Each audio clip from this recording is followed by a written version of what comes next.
हाय मैं लूट गई, मैं बर्बाद हो गई। इस जालिम आदमी ने मेरी इज्जत लूट डाली।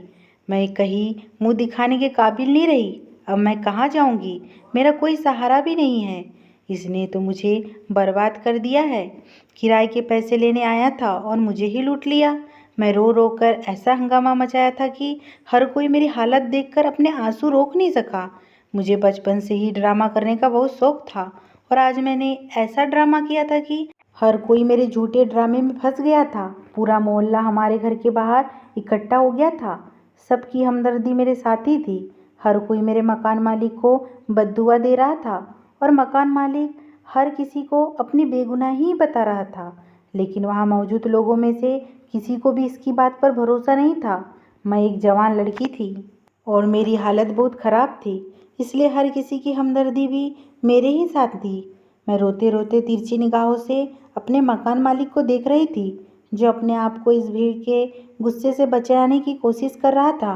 कुछ देर पहले ही वह किराया मांगने मेरे घर पर आया था और मैंने ऐसा ड्रामा किया था कि उसके पास अपनी इज्जत बचाने का कोई रास्ता बाकी नहीं रहा था। मेरा मकान मालिक एक बहुत शरीफ आदमी था, बस थोड़ा सा गुस्से का तेज था, लेकिन उसने कभी मुझ पर कोई गलत नज़र नहीं डाली थी। आज भी वह किराया मांगने आया तो मेरे ऊपर बहुत ज़्यादा गुस्सा करने लगा, क्योंकि हमारे ऊपर पिछले कई महीनों से किराया चढ़ा हुआ था और हमने दिया भी नहीं था। आज भी हमारे पास उसे देने के लिए पैसे नहीं थे, इसलिए मैंने बहुत सोच समझकर किराए से बचने के लिए यह खेल खेला था और झूठ बोलकर उसे अपने घर के अंदर लेकर आ गई। क्या आज मैं उसे आधा किराया दे दूंगी? पहले तो वो मुझे मना करने लगा, लेकिन मैंने उसे ज़बरदस्ती अंदर बुला लिया। मैंने उससे कहा, गर्मी बहुत है, आप इतनी दूर से चलकर आ रहे हैं, अंदर आ जाइए, मैं आपको ठंडा शरबत पिला दूंगी। उसे पता नहीं था कि मेरी माँ मेरे घर में नहीं है और इस वक्त मैं घर में पर अकेली हूँ। वह बेचारा तो अनजाने में ही मार खा गया। मेरे बार बार कहने पर वह घर के अंदर आ गया और मैंने मौका देखकर बिस्तर पर बिछी चादर को बिछाकर नीचे फेंक दिया और अपने बालों को नोचा और फिर बहुत तेजी के साथ अपने कपड़ों और आस्तीन को फाड़ दिया। मैंने खुद ही अपने हाथों से अपने कंधे को इतनी जोर से दबाया था कि उंगलियों के निशान पड़ गए थे। मैंने ये सब कुछ इतनी चालाकी से की और इतने जल्दी किया था कि मेरे सामने खड़ा मेरा 30 साल का मकान मालिक हक्का बक्का रह गया था। उसके तो दिमाग में भी ऐसा कुछ नहीं होगा मैं इतनी घटिया हरकत करूँगी। मैंने उसे पैसे देने के बजाय अपने घर और अपने आप को बिखेर दिया था, क्योंकि मुझे लगा कि इस तरह हमारा इससे पीछा छूट जाएगा और वह डर की वजह से दोबारा हमारे घर पर किराया मांगने नहीं आएगा। इस तरीके से हमारा सारा किराया माफ़ हो जाएगा। मेरी हरकत से वह इतना ज़्यादा डर गया था और हैरानी से मुझसे पूछ रहा था कि यह तुम क्या कर रही हो। इससे पहले वह मेरी हरकत को और मेरी सोच को समझ पाता, मैंने ऐसा हंगामा मचाया था कि उसे कुछ समझने और भागने का मौका भी नहीं मिला। यह एक छोटा सा मोहल्ला था और यहाँ पर सबके घर एक दूसरे से मिले हुए थे।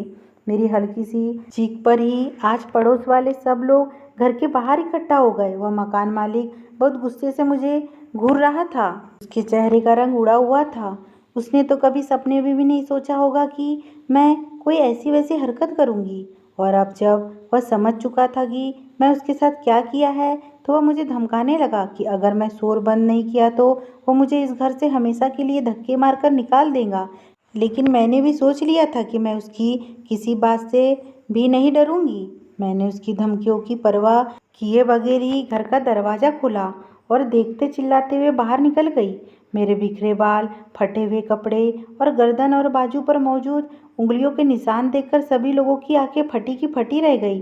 बाहर इकट्ठा हुए लोग मुझे इस हालत में देखकर आपस में कानों में बातें करने लगे। मैं रो रो कर इस कदर हंगामा खड़ा किया था कि वहाँ मौजूद औरत मुझे सहारा दे रही थी, मेरे ऊपर तरस खा रही थी, इस मकान मालिक को कोस रही थी। जिसके मुंह से जो बात आ रही थी वह कहता ही चला जा रहा था। हर कोई मकान मालिक को यह कहकर कोस रहा था कि देखने में तो कितना सीधा साधा और शरीफ नजर आता है, लेकिन करतूत तो देखो। जवान लड़की को अकेले घर में क्या देखा, अपनी औकात दिखा बैठा। माना कि यह लोग गरीब है, किराया नहीं दे सकते, लेकिन इसका मतलब यह नहीं है कि कोई भी दरिंदा हमारी बच्चियों की इज्जत लूट लेगा। यह लड़की सिर्फ अपनी माँ की नहीं बल्कि हमारे मोहल्ले की भी बच्ची है और मकान मालिक की यह घटिया हरकत पर हम लोग चुप नहीं बैठेंगे। पूरा मोहल्ला ही मेरा हमदर्द बनकर खड़ा था। यह सब वही लोग थे जिन्होंने हमारी गरीबी का कभी एहसास नहीं किया था और ना ही कभी हमारे घर होने वाले फलकान का इससे पहले हमें कोई पूछता भी नहीं था। लेकिन अब इस तमाशे में सब बराबर का हिस्सा ले रहे थे। कुछ लोग तो आग में घी डालने का काम कर रहे थे और मकान मालिक पर चढ़ चढ़कर हमला करने की कोशिश कर रहे थे। इस हंगामा के बीच मेरी माँ भी बाजार से लौट कर आई और वह यह सब मंजर देखकर हैरान रह गई और खूब जोर जोर से रोने लगी। अम्मा को पता नहीं था कि मैं ये ड्रामा किया है। अम्मा भी दूसरों की तरह मकान मालिक को ही गलत समझ रही थी और मोहल्ले वालों ने जब मेरी अम्मा की ऐसी हालत देखी तो मकान मालिक को गुस्से में कहने लगे कि तूने इस लड़की की इज्जत पर हाथ डाला है, अब इस बेचारी को कौन अपनाएगा? यह तो सारी जिंदगी अपनी माँ पर बोझ बन जाएंगी। तुझे तेरे किए की सज़ा मिलनी ही चाहिए। अब तो इस लड़की से शादी करेगा और यह घर भी इसके नाम करेगा, वरना हम तेरा इस मोहल्ले में कदम रखना भी मुश्किल कर देंगे और पुलिस में भी तेरे खिलाफ रिपोर्ट लिखवा देंगे। मकान मालिक ने सबको बहुत समझाने की कोशिश की कि उसने कुछ नहीं किया है, वह एक शरीफ शादीशुदा आदमी है, लेकिन उसकी बात पर किसी ने भरोसा नहीं किया और सब ने मिलकर उसे कदर दबाव डाला कि वह राजी हो गया। लेकिन सारे ड्रामे में मैं निगाह के बारे में नहीं सोचा था। मैंने तो सिर्फ यही सोचा था कि मैं उसे बदनाम करवा कर इस मोहल्ले से निकलवा दूंगी और फिर वह खुद ही डर की वजह से कभी इस घर का रुख नहीं करेगा। लेकिन मोहल्ले वालों ने तो हमारे निकाह का शोर खड़ा कर दिया था, जबकि मुझे अच्छे तरीके से पता था कि वह मकान मालिक एक शादीशुदा आदमी है। फिर मैं वो कैसे उसके साथ निकाह कर सकती थी? और निकाह के बाद तो ना जाने वह मेरे साथ क्या सुलूक करता। इसलिए मैंने उस निकाह से मना करना चाहा, लेकिन वहाँ पर जितने भी औरतें खड़ी थी सब मिलकर मुझे समझाने लगी, कहने लगी कि अब तुम्हें कोई नहीं अपनाएगा, तुम्हारे आने वाला कल बर्बाद हो जाएगा। अब तुम किसी को कैसे मुंह दिखाओगी? लोग तुम्हें ताने देंगे, इसलिए बेहतर है कि तुम इसके साथ शादी कर लो। मेरा खेल मुझ पर ही भारी पड़ गया था। मेरी अम्मा भी मुझे समझाने लगी कि जो कुछ हो चुका है उसे भूल जाओ। मकान मालिक एक अच्छा आदमी है, व्यक्ति तौर पर शायद शैतान के बहकावे में आ गया होगा। तुम इसी वक्त शादी कर लो, तुम्हारी ज़िंदगी संवर जाएगी। वैसे भी इतने गरीब है और तुम्हारे सर पर बाप का साया भी नहीं है, भला तुमसे कौन शादी करेगा? और फिर सब लोगों ने मिलकर मुझे इस निगाह के लिए मजबूर कर दिया।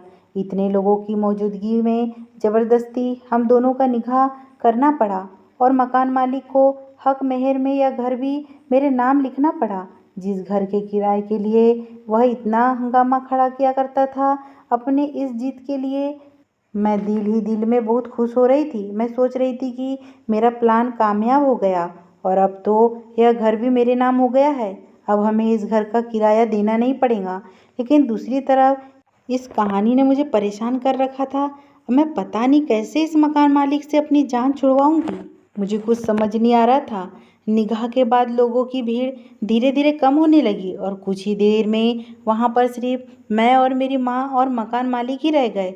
मुझे लगा था कि वह मकान मालिक मुझे कोसेगा और मुझे बुरा भला कहेगा और वहाँ से चला जाएगा, लेकिन सब कुछ उल्टा हो रहा था। मकान मालिक ने मेरी माँ की तरफ देखा और कहने लगा, अब आपकी बेटी मेरी बीवी है, इसलिए आज से यह इस घर में नहीं रहेंगी। मैं इसे अपने घर लेकर जा रहा हूँ। मकान मालिक की यह बात सुनकर मेरे होश ही उड़ गए। मैंने सोचा भी नहीं था कि अब इससे आगे मेरे साथ क्या होगा। मुझे इस बात का भी अंदाज़ा नहीं था वह अभी मुझे अपने साथ ले जाने की बात करेगा, जबकि वह पहले से शादीशुदा भी था। उसके घर में उसकी बीवी पहले से ही थी, लेकिन उसने मेरी कलाई को ज़ोर से पकड़ा और मेरे 1000 बार मना करने के बाद भी मेरी माँ से कहा, आज से आपकी बेटी आपके घर से रुखसत हुई। अब यह मेरी जिम्मेदारी है और मेरे साथ ही रहेंगी और यह घर आज से आपका है। आप इसमें चैन सुकून से रहिए। आज के बाद मैं आपसे किराया मांगने भी नहीं आऊँगा। वह आदमी मुझे गुस्से में खींचता हुआ अपने गाड़ी में बैठाकर अपने घर ले आया। उसके साथ अकेले गाड़ी में बैठते ही मेरे हाथ पैर कँपकँपाने लगे, क्योंकि अब ना ही मेरी माँ मेरे साथ थी और ना ही मोहल्ले वाले। आगे पता नहीं मेरे साथ क्या होना था। अब जो कुछ यह आदमी मेरे साथ करता वो मुझे अकेले ही झेलना था। मैं नहीं जानती थी कि वो मुझे कहाँ लेकर जा रहा है। मकान मालिक की आंखों में गुस्सा और नफरत देखकर मेरी तो जान ही निकल रही थी। 1 घंटे के सफ़र के बाद गाड़ी एक छोटे से मकान के आगे रुक गई। वह मुझे गाड़ी से ज़बरदस्ती उतारकर घर के अंदर ले गया और एक कमरे में लेकर जाकर मुझे पटक दिया। मुझे ऐसा लग रहा था जैसे कयामत आने वाली हो। अब मैं उसकी बीवी थी और वह मुझ पर पूरा हक रखता था। वह मेरे साथ कुछ भी कर सकता था। पता नहीं वह मेरे साथ कैसा सुलूक करता। यहाँ तो कोई मुझे बचाने वाला भी नहीं था। लेकिन इस वक्त वह मुझसे बिना कुछ कहे कमरे से बाहर चला गया। मैं बहुत चालाकी से जो तमाशा खड़ा किया था वह ख़त्म हो चुका था और अब मुझे डर लग रहा था। पता नहीं आगे मेरे साथ क्या होने वाला था। मैं अपने खड़े किए तमाशे पर ही पछता रही थी। यह सब बातें सोचकर मैं रोने लगी। अभी मुझे रोते रोते थोड़ी ही देर हुआ था कि कमरे का दरवाज़ा खुला और एक बहुत खूबसूरत जवान लड़की मेरे कमरे में आ गई। वह इतनी खूबसूरत और गोरी थी, मैं उसे देखते ही रह गई। मैं पहली नज़र में ही उसे पहचान गई थी। वह मेरे मकान मालिक की पहली बीवी है। उसे देखते ही फ़ौरन मेरे दिमाग में यह बात आई, जिस आदमी की पहली बीवी इतनी खूबसूरत और हसीन हो, वह मेरी जैसी लड़की पर क्यों नज़र डालेगा। जैसे जैसे वह लड़की मेरे करीब आने लगी, मेरे होश उड़ाने लगी। मुझे डर लग रहा था कि पता नहीं वह मेरे साथ क्या सुलूक करेंगी, क्योंकि कोई भी औरत अपने पति को दूसरी औरत के साथ नहीं बांट सकती। और जिस तरह आज हमारा निकाह हुआ था, इसके बाद तो मुझे इस लड़की से किसी भी अच्छाई की उम्मीद नहीं थी। शायद उसके शोहर ने उसे अपनी सच्चाई बता दी हो। अपने शोहर, शायद वह जानती हो कि मैं किस तरह उसके शोहर पर झूठा इल्ज़ाम लगाकर उसे फंसाया है और पूरे मोहल्ले के सामने उसे बेइज्जत किया है। आप शायद यह मुझे इस सब का बदला ज़रूर लेंगी। अगर सच में उसे यह सब कुछ पता होगा तो पता नहीं वो मेरे साथ क्या कर बैठेंगी। वो मुझे बहुत घूर घूर कर देख रही थी। ऐसा लग रहा था जैसे वो मुझ पे कुछ तलाश कर रही हो। कुछ देर वह खामोशी से मुझे देखती रही और फिर मुस्कुराकर मेरे चेहरे पर लटके हुए बालों को बहुत ही प्यार से कानों के पीछे करते हुए कहने लगी, तुम तो बहुत ही खूबसूरत हो, लेकिन तुम कैसी दुल्हन हो? तुम तो तैयार भी नहीं हुई हो। तुमने तो शादी वाला लहंगा भी नहीं पहना। क्या तुम अपनी शादी की रात सजना संवरना नहीं चाहती हो? उसकी बात सुनकर मैं घबरा कर उसके चेहरे की तरफ देखा। उसके बात करने में ना ही कोई चुभन थी और ना ही कोई दर्द, बल्कि उसके चेहरे पर तो हल्की हल्की मुस्कुराहट थी। उसकी यही मुस्कुराहट मुझे बहुत ज़्यादा हैरान कर रही थी। उसकी नज़र मेरी खाली कलाइयों पर पड़ी तो उसने झट से अपने हाथों से अपने कंगन उतारे और मेरे हाथों में पहना दिए। मैं बहुत ज़्यादा हैरत से इस सारे मंजर को देख रही थी कि मैं उसकी सौतन थी और वह कैसे मेरे साथ ऐसी मोहब्बत से बातें कर रही थी, और वह भी इस तरह के निगाह पर। लेकिन वह तो बहुत ही मोहब्बत से बात कर रही थी। थोड़ी देर वह मेरे पास बैठी रही और मुझसे बातें करती रही। उसकी बातों में मोहब्बत की चाशनी खुली हुई थी। उसने मुझसे कोई भी ऐसी बात नहीं की थी जिससे मुझे ऐसे लगा कि वो मुझसे नफरत करती हो, और ना ही कोई दुश्मनी की बात की थी, बल्कि वह तो बराबर मुस्कुराती ही चली जा रही थी। उसकी मोहब्बत भरी बातों ने मुझे कुछ हौसला दिया था और मैंने डरते डरते उससे कहा कि मुझे आनंद से बहुत डर लग रहा है। पता नहीं वो मेरे साथ ऐसा सुलूक करेंगे। जाने अनजाने में मुझसे जो खता हुई है, मैं जानती हूँ कि मुझसे बहुत बड़ी गलती हुई है, लेकिन गरीबी ने मुझे ये गलत कदम उठाने पर मजबूर किया था। मैं उस लड़की से अपने किरदार की सफाई पेश करने लगी। मेरी बात सुनकर वह कहने लगी कि तुम फिक्र मत करो, आनंद बहुत अच्छे आदमी है, वह तुम्हें कुछ भी नहीं करेंगे। और फिर वह उठकर अपने कमरे से बाहर चली गई और कुछ ही देर बाद लौटकर आई तो उसके हाथ में दूध का गिलास मौजूद था। उसने ज़बरदस्ती वह दूध का गिलास मेरे हाथों में पकड़ाया और मुझसे कहने लगी, यह दूध भी पी लो और तुम देखना आनंद तुम पर बिल्कुल भी गुस्सा नहीं करेंगे। वह दूध का गिलास मुझे थमाकर फिर कमरे से बाहर चली गई। मुझे भी भूख लग रही थी, क्योंकि सारे ड्रामा की वजह से मैं दोपहर का खाना खाना ही भूल गई थी। और उसके बाद निगाह का चक्कर और इस घर के आने तक रात हो गई थी। इसलिए मैं भी वह दूध का गिलास पूरा ख़त्म कर दिया और कमरे में यहाँ वहाँ नज़र दौड़ाने लगी। कुछ ही देर गुजरे थे कि कमरे का दरवाज़ा दोबारा से खुला और यह देखकर मेरे पैरों तले से ज़मीन निकल गई कि मेरी सौतन दूल्हा बनी कमरे के अंदर आ रही थी और उसने कमरे के दरवाजे पर अंदर से कुंडी लगा दी थी। उसकी हरकत पर मैं बहुत ज़्यादा घबरा गई थी। पता नहीं वह किसकी शादी की शेरवानी पहनकर आई थी, जो उसे साइज में बहुत बड़ी आ रही थी, और सर पर भी उसने एक बड़ा सा पगड़ी पहना हुआ था जो शादी वाले दिन दूल्हा पहनता है। मुझे समझ नहीं आ रहा था कि अभी कुछ देर पहले मेरी सौतन बिल्कुल ठीक थी और मुझसे बातें कर रही थी। अचानक इसको क्या हो गया? वह क्यों दूल्हे के कपड़े पहनकर मेरे पास आई है और उसने दरवाजे में अंदर से कुंडी क्यों लगाई है? वह आहिस्ता आहिस्ता मेरे पास बिस्तर पर आकर बैठ गई और अपने हाथ में पड़ी एक छोटी सी मखमली डिब्बी खोलकर मेरे सामने रख दी, जिसमें खूबसूरत सी सोने की चैन चमक रही थी। वो मोहब्बत से मुस्कुराते हुए कहने लगी, यह तुम्हारी मुंह दिखाई का तोहफा है मेरी तरफ से। तुम मेरी दुल्हन हो और तुम बहुत ही अच्छी हो। उसकी बात सुनकर तो मेरी जान ही निकल गई थी। मैं उसकी दुल्हन कैसे हो सकती थी? वह तो खुद भी एक लड़की थी।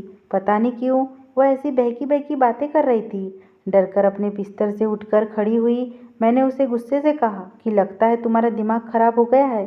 तुम कैसी बहकी बहकी बातें कर रही हो? उसने मुझे हाथ से पकड़ा और ज़बरदस्ती दोबारा बिस्तर पर बैठकर कहने लगी, मैंने कहा ना तुम मेरी दुल्हन हो। अब तुम यहाँ से कहीं नहीं जाऊँगी। मैं तुम्हारा बहुत ध्यान रखूँगी, तुम्हें बहुत प्यार करूँगी, लेकिन तुम मुझे छोड़कर कहीं भी मत जाना। मैं हक्का बक्का होकर उसके बात को सुन रही थी। मेरा बस नहीं चल रहा था कि मैं किसी भी तरह इस कमरे से निकलकर बाहर भाग जाऊँ, लेकिन वह लड़की तो दुबली पतली होने के बावजूद भी मुझ पर अपना जोर दिखा रही थी। जब उसने मेरे चेहरे को छूने की कोशिश की तो मेरे मुंह से एक जोरदार चीख निकली और मैंने उसे धक्का देकर बाहर भागने की कोशिश की। जैसे तैसे मैं उससे छूटकर दरवाजे के पास पहुंची और कुंडी खोली तो दरवाज़ा खोलते ही मुझे मकान मालिक आनंद की शक्ल नजर आई। उसे देखते ही मैं बिना कुछ सोचे समझे उसके गले लगकर रोने लगी। सच तो यह था कि मैं अपने सौतन की हरकत पर बहुत ज़्यादा डर गई थी। पहले तो आनंद मुझे नफरत से देखने लगे और फिर जब उसकी नज़र कमरे में बिस्तर पर बैठी अपनी बीवी पर पड़ी तो वह कमरे में चले गए और अपनी बीवी से पूछने लगे, जारा तुम यहाँ क्या कर रही हो? आनंद को देखकर जारा कहने लगी, मैं तो दूल्हा बनी थी, यह गुड़िया मेरी दुल्हन है। हम दोनों की शादी हुई है। मैंने इसको मुंह दिखाई का तोहफा भी दिया है। पूछो इससे, लेकिन ये अच्छी दुल्हन नहीं है। किसने बहुत शोर मचाया है? आनंद ने गहरी नज़र मुझ पर डाली और जारा को अपने गले से लगा लिया और कहने लगा, चलो जारा, हम अपने कमरे में चलते हैं। मैं फटी फटी आंखों से इन दोनों मियाँ बीवी को देख रही थी। आनंद ने भी ज़्यादा सवाल जवाब नहीं किए थे और ना ही घटिया हरकत पर उसे डांटा था। वह अपने साथ अपने कमरे में लेकर चला गया और मैं कमरे में अकेली बैठी रह गई। काफ़ी देर बाद आनंद वापस मेरे कमरे में मेरे पास आए और मेरे सामने बैठ गए। फिर उन्होंने मुझे एक ऐसा सच बताया जिसे सुनकर मेरी रूह काँप उठी। आनंद कहने लगे कि मेरी और जारा की शादी आज से 5 साल पहले हुई थी। हम दोनों ने मनपसंद की शादी की थी। जारा मेरी फूफी की बेटी थी। इस शादी से हम दोनों बहुत ज़्यादा खुश थे, लेकिन शायद किस्मत को हमारी खुशी मंजूर नहीं थी। शादी के 4 महीने बाद ही जारा प्रेग्नेंट हो गई थी। हम बहुत ज़्यादा खुश थे, हम माँ बाप बनने वाले थे, लेकिन कुछ महीने बाद ही अचानक से हमारा बच्चा खत्म हो गया और जारा भी यह दुख बर्दाश्त नहीं हुआ। मैंने बहुत ही मुश्किल से उसे संभाला और समझाया कि औलाद तो खुदा की देन होती है, अगर चली गई तो क्या हुआ, ऊपर वाला हमें दोबारा औलाद की खुशी नसीब करेगा। मेरा समझाने से धीरे धीरे जारा वापस जिंदगी की तरफ आ गई। इस बात को 7 महीने हुए थे कि जारा दोबारा से प्रेग्नेंट हो गई। इस बार हम दोनों ने बहुत ज़्यादा एहतियात की। मैं जारा को अपने सर आंखों पर बिठाकर रखा, लेकिन किस्मत को शायद हमारा माँ बाप बनना मंजूर नहीं था। इस बार भी कुछ ही महीने में हमारा बच्चा फिर से ख़त्म हो गया। दूसरी बार भी ऐसे ही होने पर जारा पूरी तरह टूट गई। मैं बहुत मुश्किल से उसे संभालता रहा। उसने जीना ही छोड़ दिया था। बहुत महीने बाद जब वह दोबारा से ठीक हुई तो खुदा ने हमारी झोली में खुशियाँ फिर से भर दी। इस बार जब जारा प्रेग्नेंट हुई तो वह सारा दिन खोई हुई बैठी रहती थी, अपनी जगह से हिलती जुलती भी नहीं थी। उसे डर लगता था कि कहीं हमारे बच्चे को कुछ ना हो जाए, लेकिन कहते हैं ना कि किस्मत की आगे किसकी चलती है। हमारे साथ भी ऐसा ही हुआ। इस बार जारा ने एक सेहतमंद बच्चों को जन्म तो दिया, लेकिन वह बच्चा 2 हफ्ते से ज़्यादा हमारे घर में नहीं रह सका और उसका इंतकाल हो गया। उसकी मौत ने जारा को इस कदर तोड़ कर रख दिया कि उसकी दिमागी हालत ख़राब हो गई और पूरी तरह से पागल हो गई। कभी वह छोटे बच्चों की तरह खेलना कूदना शुरू कर देती है तो कभी दुल्हन बनकर बैठ जाती है, कभी खुद को दूल्हे की तरह तैयार करके दूल्हा बन जाती है तो कभी पागलों की तरह चीखने चिल्लाने लगती है। पहले मेरे पास पैसों की कोई कमी नहीं थी। मेरे पास अपनी बहुत ज़्यादा ज़मीन और जायदाद थी। लेकिन आहिस्ता आहिस्ता जारा के इलाज के पीछे सब कुछ खत्म होता चला गया और मेरे पास कुछ भी नहीं बचा। अब इस हालत में जारा को अकेला नहीं छोड़ना चाहता था, इसलिए मैंने अपने कारोबार से अपना ध्यान हटा लिया और अपना सारा ध्यान और वक्त जारा को देने लगा। और फिर सब कुछ बर्बाद होता चला गया। अब बात यहाँ तक आ गई कि मेरा सब कुछ बिक गया। एक वही घर बच गया था जिसमें तुम और तुम्हारी माँ किराए पर रहते थे। मजबूरन मुझे किराए के लिए तुम लोगों को मजबूर करना पड़ता था, क्योंकि साइकेट्रिस्ट ने कहा था कि जारा के इलाज पर बहुत ज़्यादा पैसा खर्च हो रहा था और मेरे पास इतने पैसे नहीं थे। इसलिए ना चाहते हुए भी मैं बार बार तुम लोगों के दरवाजे पर किराया मांगने आता।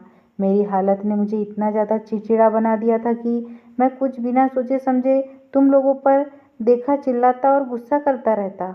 मैं जानता था कि सब कुछ गलत है, लेकिन मैं बहुत ज़्यादा सहनी दबाव का शिकार था और मेरी फ्रस्ट्रेशन तुम लोगों पर निकल रही थी। अपनी जान से ज़्यादा प्यारी बीवी का इस तरह पागल होना और एक के बाद एक 3 बच्चों का खो देना मेरे लिए भी एक बहुत बड़ा सदमा था। फ़र्क सिर्फ इतना था कि जारा अपने आप को नहीं संभाल सकी और दिमागी बीमार हो गई, लेकिन मैं खुद को संभाल लिया। मैं दिन रात जारा के इलाज के लिए परेशान रहता। आप मेरा कारोबार भी बिल्कुल ख़त्म हो गया था, सब कुछ बिखर गया था। मुझे समझ में नहीं आता कि मैं क्या करूँ। आज जारा का डॉक्टर के पास अपॉइंटमेंट है और मेरे पास पैसे नहीं थे, इसलिए मैं आज तुम्हारे घर आया था। सोचा कि तुमसे किराए के पैसे लेकर जारा को डॉक्टर के पास लेकर जाऊंगा, लेकिन जो कुछ तुमने किया उसके बाद तो मैं खुद से नज़र मिलाने के काबिल भी नहीं रहा। मैं तुम्हें यहाँ छोड़कर अपने दोस्त के पास गया था। मैंने उसे कुछ पैसे उधार लिए ताकि कल मैं जारा को डॉक्टर के पास लेकर जा सकूं। मैं अपनी बीवी से बहुत प्यार करता हूँ और मैं इसे इस हाल में नहीं देख सकता। यह कहकर मेरे मकान मालिक ने अपनी आंखों से आंसू साफ किया और कहने लगे कि तुमने मेरे साथ अच्छा नहीं किया। मैं तो पहले से ही अपनी परेशानियों में घिरा हुआ था और तुमने मुझे और ज़्यादा परेशान कर दिया और मेरी ज़िंदगी को जहन्नुम बना दिया। मैं जो गुस्से में अपने मकान मालिक को शैतान कहा करती थी, मुझे अब अपने आप पर अफसोस होने लगा। मैंने बिना सोचे समझे एक शरीफ आदमी के साथ क्या कर दिया। उसके गुस्से के पीछे जो परेशानी छुपी हुई थी वह जानकर मेरे रोंगटे खड़े हो गए थे। वह बेचारा तो अपनी ही मजबूरी से लड़ रहा था और मैं उस गुस्से वाले और जालिम समझती थी। आज मुझे इस बात का एहसास हो रहा था कि हर आदमी अपने अंदर अपने दुख छुपाए होता है। हम इंसानों को उनके रवैये से जज करते हैं, जबकि सच तो यह होता है कि हमें उनके अंदर झांकना चाहिए। आनंद का सच जानकर मैं उनके पैरों में बैठ गई और अपने गुनाह की माफ़ी मांगने लगी। आनंद ने एक नज़र मुझे देखा और फिर मुझे माफ़ कर दिया। उन्हें भी इस बात का एहसास था कि मैं और मेरी माँ की हालातों से गुजर रहे थे। मैं आनंद से वादा किया कि आज के बाद मैं जारा का ख्याल रखूंगी। उसे डॉक्टर के पास ले जाना होगा तो मैं खुद लेकर जाऊंगी।